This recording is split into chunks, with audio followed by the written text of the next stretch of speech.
No more forever. Moses said to the people, "Do not be afraid. Stand still and see the salvation of the Lord, which he will accomplish for you today. For the Egyptians whom you see today, you shall see again no more forever." Exodus 14:13.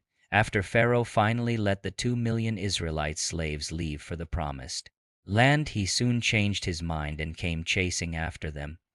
The Israelites reached a dead end at the Red Sea, but just because you run out of options doesn't mean God has run out of options.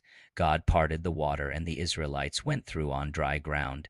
When the enemy came chasing after them, they were all drowned. The Israelites saw those enemies no more. You may have situations that look as though they'll never change.